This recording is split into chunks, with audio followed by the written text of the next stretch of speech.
നമ്മുടെ നമസ്കാരത്തിനാണ് കൈകെട്ടണമെന്ന് സലാം വീട്ടി വിരമിക്കുന്നതിൻ്റെ ഉള്ളിൽ നമ്മൾ പറയുന്നതും ചെയ്യുന്നതുമായ കാര്യങ്ങൾ ശ്രദ്ധയോടെയും അശ്രദ്ധയോടെയും ഒക്കെ നമ്മൾ പറഞ്ഞിട്ടുണ്ടാകും. നമ്മുടെ മനസ്സ് ഒരുപാട് ഇടങ്ങളിലേക്ക് പാഞ്ഞു പോയിട്ടുണ്ടാകും. ശൈത്താൻ അതിനുവേണ്ടി ഏറ്റവും വലിയ ശ്രമം നടത്തുമെന്ന് വേറെ ഹദീസുകളിൽ നമുക്ക് കാണാൻ സാധിക്കും. ബാങ്കിന്റെ ശബ്ദം കേൾക്കുമ്പോൾ ചെകുത്താനോടും, ഇഖാമത്തിന്റെ ആ ശബ്ദമൊക്കെ കേൾക്കുമ്പോൾ ചെകുത്താനോടും. പക്ഷേ നമ്മൾ നമസ്കാരത്തിന് കൈകെട്ടി നിന്നാൽ അവൻ ഉടനെ വരും. എന്നിട്ട് പിന്നെ നമ്മുടെ മനസ്സിൽ അങ്ങനെ വേണ്ടാത്ത ചിന്തകൾ അങ്ങനെ ഉണ്ടാക്കും.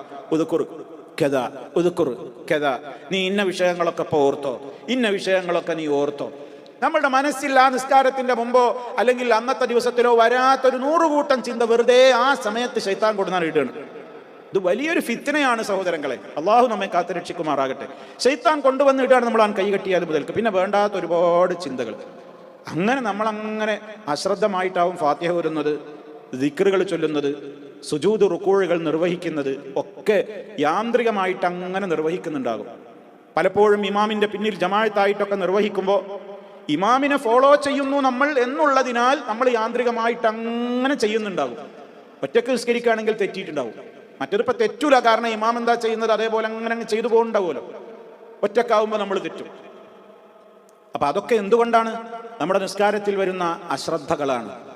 അതൊക്കെ സ്വാഭാവികമാണ്.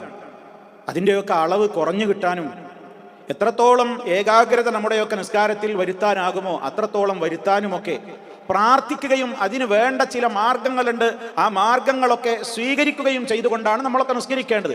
എന്നാലും സഹോദരങ്ങളെ, എത്രത്തോളം നമ്മൾ ശ്രദ്ധിച്ച് നിസ്കരിച്ചാലും നമ്മുടെയൊക്കെ നമസ്കാരങ്ങളിൽ എന്തുവരും? അബദ്ധങ്ങളും അപാകതകളും ഒക്കെ സംഭവിച്ചിട്ടുണ്ടാകും. അള്ളാഹുവേ, എൻ്റെ കഴിവിൻ്റെ പരമാവധി ഞാൻ നിസ്കരിച്ചു, ഈ നിസ്കാരത്തിൽ പരിപൂർണമായി എനിക്ക് ശ്രദ്ധിക്കാൻ കഴിഞ്ഞിട്ടില്ല. അള്ളാഹുവേ, എൻ്റെ പോരായ്മകൾ എന്തൊക്കെയാണെന്ന് നിനക്കറിയാം, നീ അതൊക്കെ വിട്ടുപുറത്ത് മാപ്പാക്കി തരണേ. അങ്ങനെ എൻ്റെ നിസ്കാരത്തിന് നീ പൂർണ്ണമായ പ്രതിഫലം നൽകി അനുഗ്രഹിക്കണേ എന്നാണ് നമ്മൾ ആ അസ്തഗ്ഫിറുല്ലാഹ് എന്ന് പറയുമ്പോൾ നമ്മുടെ മനസ്സിൽ വരേണ്ടത്. സുഹൃത്തുക്കളെ, ഞാനിത് പ്രത്യേകം ഓർമ്മപ്പെടുത്തുന്നത് നമ്മുടെ മനസ്സിൽ. നമ്മൾ സാധാരണ അസ്സലാമു അലൈക്കും റഹ്മത്തുള്ളാഹി, അസ്സലാമു അലൈക്കും റഹ്മത്തുള്ളാഹി എന്ന് പറഞ്ഞു കഴിഞ്ഞാൽ ഉടനെ അസ്തഗ്ഫിറുല്ലാഹ് അസ്തഗ്ഫിറുല്ലാഹ് അസ്തഗ്ഫിറുല്ലാഹ് എന്നാണ് പറയും. അതൊരു യാന്ത്രിക ചൊല്ലലായി പോകുന്നുണ്ടോ എന്ന് നമ്മൾ ശ്രദ്ധിക്കണം. അതൊക്കെ മനസ്സറിഞ്ഞ് പറയണം. അസ്തഗ്ഫിറുല്ലാഹ്, അള്ളാഹിനോട് ഞാൻ പൊറുക്കലിന് ചോദിക്കുന്നു. എന്ത്? അള്ളാഹ് എന്നെ കഴിവിൻ്റെ പരമാവധി ഞാൻ ശ്രദ്ധിച്ചിട്ടുണ്ട്. ഇനി എന്തൊക്കെ പോരായ്മയാണ് എൻ്റെ നിസ്കാരത്തിൽ വന്നതെന്ന് എനിക്ക് അറിഞ്ഞൂടാ. അള്ളാഹ്, നീ അത് പുറത്തു തരണം. എന്ത് പോരായ്മ എൻ്റെ നിസ്കാരത്തിൽ വന്നിട്ടുണ്ടെങ്കിലും, എൻ്റെ മനസ്സ് വേറെ എവിടെയെങ്കിലുമൊക്കെ പോയിട്ടുണ്ടെങ്കിൽ, നിസ്കാരത്തിൻ്റെ കാര്യത്തിൽ എനിക്ക് ശ്രദ്ധ ഒഴിവായി പോയിട്ടുണ്ടെങ്കിൽ, റബ്ബേ, നിന്റെ പ്രത്യേക കാരുണ്യം കൊണ്ട് നീ എനിക്ക് പുറത്തു തരണം. എന്നിട്ട് എൻ്റെ നിസ്കാരം, ഇപ്പം ഞാൻ ഈ നിസ്കരിച്ച നിസ്കാരം നീ പൂർണ്ണമായി റബ്ബേ നീ സ്വീകരിക്കണം, എനിക്കതിൻ്റെ പ്രതിഫലം തരണം. വഷളാക്കരുത് റബ്ബേ മാലോകരുടെ മുമ്പിൽ, എന്നെ ശിക്ഷിക്കരുത് അള്ളാഹ് എൻ്റെ പോരായ്മകൾ കൊണ്ട്. ഇതൊക്കെ ഇതിൽ വരുന്നുണ്ട്. അങ്ങനെ നമ്മൾ അസ്തഗ്ഫിറുല്ലാഹ് എന്ന് പറഞ്ഞു നോക്കൂ. 5 നേര നിസ്കാരത്തിന്റെ പിറകെയും ഈ അസ്തഗ്ഫിറുല്ലാഹ് പറയുമ്പോൾ ഓരോ നിസ്കാരവും കഴിയുമ്പോൾ, ഇപ്പോൾ സുബഹി നിസ്കരിച്ച റബ്ബേ, എന്നത്തെ നിസ്കാരം എൻ്റെ കഴിവിൻ്റെ പരമാവധി ചെയ്തിട്ടുണ്ട് റബ്ബേ, പൊറുക്കണം. എന്തെങ്കിലും പോരായ്മ ഉണ്ടെങ്കിൽ പൊറുക്കണം. ളുഹറിനും അസറിനും മഗ്രിബിനും ഇശായിനും അങ്ങനെ നമ്മൾ പറയണം. അതാണ് അതിലടങ്ങിയിട്ടുള്ളൊരു തത്വം. ഈ നിസ്കാര ശേഷമുള്ള ദിക്റുകൾ, ഇതിലൂടെ നമ്മൾ അള്ളാഹുവിനോട് ഒരു ഇബാദത്ത് എടുക്കുകയാണ്. അപ്പൊ റബ്ബ് നമുക്ക് നിശ്ചയിച്ചു തന്ന ഒരു ഇബാദത്തിൽ നമ്മുടെ ഭാഗത്ത് നിന്ന് നമ്മൾ എന്ത് ചെയ്യരുത്? അതിൽ കൂട്ടാനോ കുറക്കാനോ നിൽക്കരുത്. നിസ്കാര ശേഷമുള്ള ദിക്റുകൾ, ഈ പഠിപ്പിക്കപ്പെട്ട ദിക്റുകളൊക്കെ അതിൻ്റെ പദങ്ങൾ പോലും മാറ്റാതെ നിർവഹിക്കാൻ നമ്മൾ ശ്രമിക്കണം. ഇതൊക്കെ അതിൻ്റെ പൂർണ്ണതയ്ക്ക് വേണ്ടിയാണ് സൂചിപ്പിക്കുന്നത്. നിസ്കാരത്തിൽ ഇപ്പോൾ ചിലപ്പോൾ അസ്തഗ്ഫിറുല്ലാഹൽ അളീം എന്നാണ് പറഞ്ഞാൽ എന്താ? ചിലപ്പോൾ ചില ആളുകൾ ചോദിക്കാറുണ്ട്. അപ്പോൾ നിസ്കാരത്തിൻ്റെ ശേഷം നമ്മൾ എന്താ നബിതങ്ങൾ എന്താ പറഞ്ഞത് എന്ന് ചോദിക്കപ്പെട്ടപ്പോൾ ഔസാഇ റഹ്മത്തുള്ളാഹി അലൈഹി പഠിപ്പിച്ചു കൊടുത്തത് എന്താണ്? പിന്നെ കൃത്യമായി തന്നെ എന്താണ് അവർ മനസ്സിലാക്കി ആ തത്വം അനുസരിച്ച് തന്നെ പറഞ്ഞു. എന്താണ്? നീ ഇങ്ങനെ പറഞ്ഞാൽ മതി. എന്ത്? അസ്തഗ്ഫിറുല്ലാഹ് എന്ന് പറഞ്ഞാൽ മതി. അപ്പം അസ്തഗ്ഫിറുല്ലാഹൽ അളീം എന്ന് കേട്ടിട്ടുണ്ടെങ്കിൽ അവരതാണ് പറഞ്ഞു തരിക. അപ്പം നിസ്കാരം കഴിഞ്ഞാൽ 3 തവണ അസ്തഗ്ഫിറുല്ലാഹൽ അളീം അസ്തഗ്ഫിറുല്ലാഹൽ അളീം അസ്തഗ്ഫിറുല്ലാഹൽ അളീം എന്നാണ് പറഞ്ഞാൽ എന്താ ഇപ്പോൾ ഒരു അളീം എന്ന് പറഞ്ഞാൽ അള്ളാഹിനെ മഹത്വപ്പെടുത്തല്ലേ, നല്ലതല്ലേ? നമ്മൾ അങ്ങനെ ചിന്തിക്കരുത്. നമ്മൾ ഇസ്ലാമിൻ്റെ ഒരു കാര്യം അള്ളാഹിൻ്റെ റസൂലിനെ അങ്ങോട്ട് നമ്മൾ പഠിപ്പിച്ചു കൊടുക്കണ്ട. നബിതങ്ങൾ എന്താണോ പറഞ്ഞത് അതിൽ മാറ്റം വരുത്തണ്ട, അങ്ങനെ തന്നെ പറയാം. അത് 3 തവണയാ പറയാൻ പറഞ്ഞത്. അപ്പൊ നോക്കൂ, അപ്പൊ ആ എണ്ണത്തിലൊരു പ്രത്യേകത ഉണ്ട്. അവിടുത്തെ പഠിപ്പിച്ച പദം നമ്മൾ മാറ്റാതിരിക്കാൻ ശ്രദ്ധിക്കണം. മറ്റൊന്ന്, അവിടുന്ന് പഠിപ്പിച്ച എണ്ണം തെറ്റിക്കാതിരിക്കാനും നോക്കണം. അപ്പൊ അസ്തഗ്ഫിറുല്ലാഹ് നിസ്കാരം കഴിഞ്ഞ ഉടനെ അവിടുന്ന് 3 തവണയാ പറഞ്ഞത്. ഒരാൾ പറയണേ, എന്തപ്പോൾ 7 തവണയാണ് ഞാൻ പറയുന്നത്? ഞാൻ നിസ്കാരത്തിന്റെ ശേഷം ഇരുന്ന് അസ്തഗ്ഫിറുല്ലാഹ് അസ്തഗ്ഫിറുല്ലാഹ് അസ്തഗ്ഫിറുല്ലാഹ് അസ്തഗ്ഫിറുല്ലാഹ് അസ്തഗ്ഫിറുല്ലാഹ് അസ്തഗ്ഫിറുല്ലാഹ് അസ്തഗ്ഫിറുല്ലാഹ് ഞാൻ ഇന്നും 7 തവണ പറയാം, അല്ലെങ്കിൽ ഒരു 10 വട്ടം പറയും വിചാരിക്കാൻ. അങ്ങനെ പറയരുത്. എന്താ ഇപ്പൊ തകരാറ്? അള്ളാഹിന്റെ റസൂല് 3 തവണ എന്ന് പറഞ്ഞാൽ 3 തവണ അതിൽ നിൽക്കണം നമ്മൾ. പിന്നെ നമ്മളുടെ വകയായിട്ടൊരു എക്സ്ട്രാ 4 അല്ലെങ്കിൽ പിന്നൊരു 7 കൂട്ടിയിട്ട് 10 തികക്കുകയോ അല്ലെങ്കിൽ 7 തികക്കുകയോ ചെയ്യരുത്. ഇതൊക്കെ ഇത്ര പറയുമ്പോൾ എന്താ കാരണം എന്നറിയോ? പല ആൾക്കാരും പറയും, കണ്ടോ ഒരു അസ്തഗ്ഫിറുള്ളാഹ് ചൊല്ലി ആകാശം ഇടിഞ്ഞു വീഴോ, കുറച്ച് കൂടുതലാണ് ചൊല്ലുക.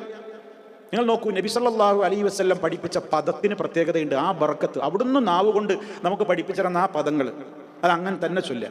അവിടുന്ന് നിജപ്പെടുത്തിയ എണ്ണം, ആ എണ്ണം അങ്ങനെ തന്നെ ചൊല്ലുക. അപ്പൊ അസ്തഗ്ഫിറുല്ലാഹ് അസ്തഗ്ഫിറുല്ലാഹ് അസ്തഗ്ഫിറുല്ലാഹ് 3 ചൊല്ലി, പിന്നെ നിസ്കാരമൊക്കെ കഴിഞ്ഞ് പിന്നെ ദിക്റുകളൊക്കെ കഴിഞ്ഞിട്ട് നിങ്ങൾ അസ്തഗ്ഫിറുല്ലാഹ് ഒരു 1000 ചൊല്ലിക്കോളി. എത്ര ചൊല്ലിയാലും നല്ലതാണ്. 100 70 700 എത്ര ആണെങ്കിലും ചൊല്ലിക്കോളൂ. പക്ഷെ ആ സമയത്ത് നബി സല്ലല്ലാഹു അലൈഹി വസല്ലം നിശ്ചയിച്ച സമയം പ്രശ്നമാണ്, പദം പ്രശ്നമാണ്, എണ്ണം പ്രശ്നമാണ്. ഇത് അടിസ്ഥാനപരമായിട്ട് നമ്മൾ മനസ്സിലാക്കിയിരിക്കേണ്ടതാണ് എല്ലാ മേഖലയിലും. അതുകൊണ്ടാണ് ഞാനിത് ആവർത്തിച്ച് ഓർമ്മപ്പെടുത്തുന്നത്. അപ്പൊ നമ്മൾ ആ പദം മാറ്റരുത് എന്ന് പറഞ്ഞു. പദത്തിൽ നമ്മുടെ വകയായിട്ട് കൂട്ടിച്ചേർക്കലുകളോ കുറക്കലുകളോ വേണ്ട. രണ്ടാമത്തെ എണ്ണത്തിന്റെ കാര്യത്തിൽ നമ്മൾ കൂട്ടുകയോ കുറക്കുകയോ വേണ്ട. ഒരാൾ പറയണേ ഞാൻ അസ്തഗ്ഫിറുല്ലാഹ് 2 പറയുള്ളൂ, സുന്നത്തിനെതിരാണ്, പ്രവാചക ചര്യയ്ക്ക് വിരുദ്ധമാണ്, നമ്മളങ്ങനെ ചെയ്യാൻ പാടില്ല. ഇനി സമയവും അങ്ങനെ തന്നെയാണ്, സമയവും അങ്ങനെ തന്നെയാണ്. ഇവിടെ ഇപ്പം നബി സല്ലല്ലാഹു അലൈഹി വസല്ലം അസ്തഗ്ഫിറുല്ലാഹ് അസ്തഗ്ഫിറുല്ലാഹ് അസ്തഗ്ഫിറുല്ലാഹ് അല്ലാഹുമ്മ അൻതസ്സലാം വ മിൻകസ്സലാം തബാറക്ത യാ ദൽ ജലാലി വൽ ഇക്റാം.